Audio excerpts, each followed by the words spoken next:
নমস্কার বন্ধুরা, KS cooking হাউসের তরফ থেকে আপনাদের জানাই স্বাগত। আজকে আমি বানাবো হালকা পাতলা একটি মাছের ঝোল। এই তপ্ত গরমে এই মাছের ঝোলটা দুপুরবেলায় ভাতের সাথে খেতে যেমন সুস্বাদু লাগে, তেমনি শরীরও সুস্থ রাখে। এই রেসিপিটি পুরো দেখবেন। যদি ভালো লাগে তাহলে লাইক, কমেন্ট, শেয়ার করবেন আর আমার চ্যানেলটি সাবস্ক্রাইব করে রাখবেন। তাহলে চলুন রেসিপিটি দেখে নেওয়া যাক। এখানে আমি একটি থালার মধ্যে দুটো মাগুর মাছ অর্ধেক করে কেটে নিয়েছি, মোট 4 টুকরো। এবার আমি এর মধ্যে দিয়ে দিচ্ছি হাফ চা চামচ নুন আর দিয়ে দিচ্ছি 1/4 চামচ হলুদের গুঁড়ো। এবারে নুন হলুদটা মাছের সাথে ভালোভাবে মাখিয়ে নিচ্ছি। মাছের দু পিঠে হলুদ আর নুন ভালো করে মাখিয়ে নিলাম। এবার আমি 10 মিনিটের জন্য এই অবস্থায় রেখে দিচ্ছি। মাছের ঝোলটা যেহেতু সবজি দিয়ে রান্না করব, তাই আমি এখানে নিয়ে নিয়েছি একটি মিডিয়াম সাইজের পেঁপের 4 ফালির 1 ফালি, আর নিয়ে নিয়েছি একটি মিডিয়াম সাইজের আলু। প্রথমে আমি পেঁপেটাকে কেটে নেব। পেঁপেটাকে অর্ধেক করে কেটে নিচ্ছি। এই অর্ধেক অংশটাকে আবার অর্ধেক করে কেটে নিলাম। এবারে এই 1 টুকরো পেঁপের খোসাটা একটি স্যাপনারের সাহায্যে ভালো করে ছাড়িয়ে নিচ্ছি। এই সবুজ অংশটাকে ভালো করে বাদ দিয়ে দিচ্ছি।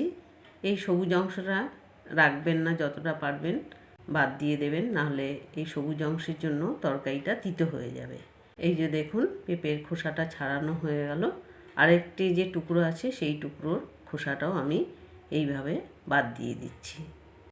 এখানে যেহেতু পেঁপেটাকে আমি 4 টুকরো করে কেটে নিয়েছি, তাই 4 টুকরো পেঁপের খোসাই আমি ভালো করে ছাড়িয়ে নিলাম। এবারে পেঁপের দানা যেখানে থাকে সেই অংশটা আমি একটি চামচের সাহায্যে চেঁচে বাদ দিয়ে ফেলে দিচ্ছি। এই যে দেখুন, পেঁপের মাঝখানের অংশটা চেঁচে এইভাবে বাদ দিয়ে দিলাম। বাকি যে 3 টুকরো পেঁপে আছে, সেই 3 টুকরো পেঁপের মাঝখানের অংশটাও আমি এইভাবে চেঁচে বাদ দিয়ে নিচ্ছি। 4 টুকরো পেঁপের মাঝখানের অংশটা আমি এইভাবে চামচের সাহায্যে চেঁচে বাদ দিয়ে ফেলে দিলাম। এবারে আমি আলুর খোসাটা ভালো করে ছাড়িয়ে নিচ্ছি। আলুর খোসা ভালো করে ছাড়ানো হয়ে গেল। এবার এখানে একটি বাটির মধ্যে নিয়ে নিয়েছি কিছুটা জল। এখানে যেহেতু পেঁপেগুলি আমি লম্বা করে কেটেছি, তাই আলুটাও লম্বা করে কাটবো। সেই কারণে আলুটাকে লম্বায় 4 টুকরো করে কেটে নিচ্ছি। এবার এই আলুর টুকরোগুলি জলের মধ্যে ভিজিয়ে নিচ্ছি। এদিকে 10 মিনিট হয়ে গেছে, তাই গ্যাস ধরিয়ে কড়াই বসিয়ে নিয়েছি। এবারে মাছ ভেজে নেব। তার জন্য কড়াইতে দিয়ে দিচ্ছি 3 টেবিল চামচ সর্ষের তেল। এবারে তেলটাকে ভালো করে গরম করে নিচ্ছি। তেল ভালো মতো গরম হয়ে গেছে। এবার এখানে গ্যাসের ফ্লেমটা একদম লো করে দিচ্ছি, আর তেলের মধ্যে দিয়ে দিচ্ছি 1/4 চামচের মতো নুন। এবারে এই নুন আর তেলটা কড়াইয়ের গায়ে ভালোভাবে মাখিয়ে নিচ্ছি, যাতে মাছ কড়াইয়ের গায়ে না লেগে যায়। এবারে আমি 4 টুকরো মাছই এই তেলের মধ্যে দিয়ে দিচ্ছি। এখন আমি গ্যাসের ফ্লেমটা মিডিয়াম টু লো অবস্থায় রেখে ঢাকা দিয়ে 2 থেকে 3 মিনিটের মতো মাছের এক পিঠ হালকা করে ভেজে নিচ্ছি। এদিকে আমি মাছের ঝোলের মশলা বানিয়ে নেব। সেই জন্য নিয়ে নিয়েছি একটি মিডিয়াম সাইজের টমেটো আর 2টো কাঁচা লঙ্কা। প্রথমে টমেটোটাকে ছোট ছোট কুচি করে কেটে নিচ্ছি। টমেটো কাটা হয়ে গেছে। এবারে আমি কাঁচা লঙ্কা 2টো অর্ধেক করে কেটে নিচ্ছি। এবার আমি এখানে ছোট একটি মিক্সার গ্রাইন্ডার নিয়ে নিয়েছি। এর মধ্যে টমেটো আর কাঁচা লঙ্কা কুচিটা দিয়ে দিচ্ছি। এর মধ্যে দিয়ে দিচ্ছি 1 চা চামচ জিরের গুঁড়ো, 1 চা চামচ ধনের গুঁড়ো, 1/4 চামচ নুন, আর দিয়ে দিচ্ছি 2 টেবিল চামচের মতো জল। এবারে ঢাকা দিয়ে মশলাটা ভালো করে পেস্ট করে নিচ্ছি। মিক্সার গ্রাইন্ডারের ঢাকাটা খুলে নিচ্ছি।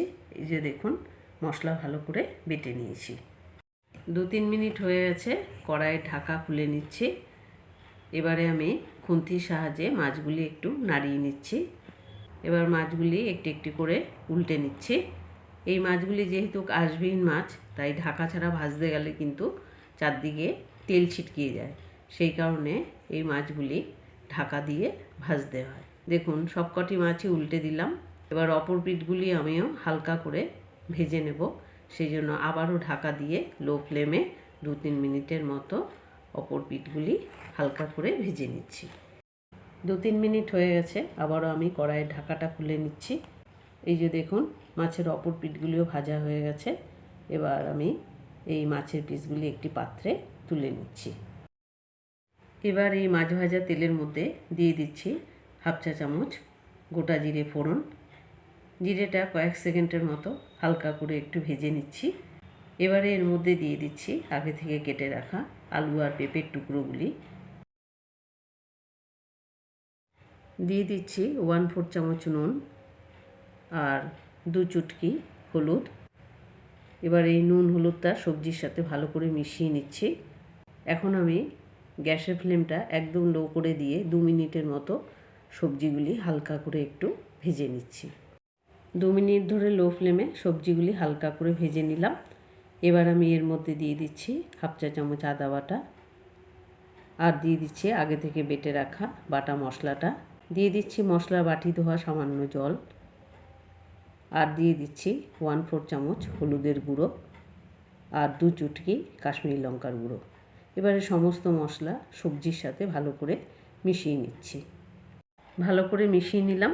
এবারে ঢাকা দিয়ে 4 থেকে 5 মিনিটের জন্য গ্যাসের ফ্লেমটা মিডিয়াম টু লো অবস্থায় রেখে এই মশলা শুদ্ধ সবজিটা ভালো করে কষিয়ে নিচ্ছি।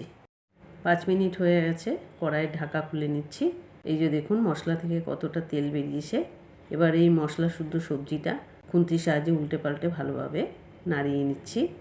মশলা আর সবজি ভালো করে কষিয়ে নিলাম। এবার এর মধ্যে দিয়ে দিচ্ছি চায়ের কাপের 2 কাপ পরিমাণ জল। জলটা সবজির সাথে ভালো করে মিশিয়ে নিচ্ছি। আগে যেহেতু অনেকবার নুন ব্যবহার করেছি, তাই আমি এই ঝোলের মধ্যে দিয়ে দিচ্ছি 1/2 চা চামচ নুন। নুনটা এই মাছের ঝোলের সাথে ভালো করে মিশিয়ে নিচ্ছি আর গ্যাসের ফ্লেমটা ফুল বাড়িয়ে মাছের ঝোলটাকে ফুটিয়ে নিচ্ছি। মাছের ঝোল ফুটে উঠেছে। এবারে আমি এর মধ্যে দিয়ে দিচ্ছি আগে থেকে ভেজে রাখা মাছের পিসগুলি। এবারে খুন্তির সাহায্যে মাছের পিসগুলি ঝোলের মধ্যে একটু ডুবিয়ে দিচ্ছি আর দিয়ে দিচ্ছি 2টো চেরা কাঁচা লঙ্কা। এবারে ঢাকা দিয়ে গ্যাসের ফ্লেমটা মিডিয়াম টু লো অবস্থায় রেখে 5 থেকে 6 মিনিটের জন্য মাছের ঝোলটা রান্না করে নিচ্ছি। 5-6 মিনিট হয়ে গেছে। এবারে আমি কড়াইয়ের ঢাকাটা খুলে নিচ্ছি। এই যে দেখুন আমাদের মাছের ঝোল একদম রান্না হয়ে গেছে। এবার আমি আপনাদেরকে দেখিয়ে দেবো যে পেঁপে সিদ্ধ হয়েছে কিনা। এই যে দেখুন পেঁপে ভালো মতো সিদ্ধ হয়ে গেছে আর এই যে দেখুন আলু ভালোভাবে সিদ্ধ হয়ে গেছে। এবারে আমি এই মাছের ঝোলটা একটি প্লেটে সার্ভ করে নেব। মাছের ঝোলটা আমি একটি প্লেটে সার্ভ করে নিয়েছি। এই মাছের ঝোলটা এইভাবে রান্না করে দুপুরবেলায় ভাতের সাথে খেয়ে দেখবেন, খেতেও সুস্বাদু লাগে আর এই গরমের সময় শরীরও খুব ঠান্ডা থাকে। এই রেসিপিটি বাড়িতে একবার ট্রাই করে দেখবেন। যদি ভালো লাগে তাহলে লাইক, কমেন্ট, শেয়ার করবেন আর আমার চ্যানেলটি অবশ্যই সাবস্ক্রাইব করে রাখবেন।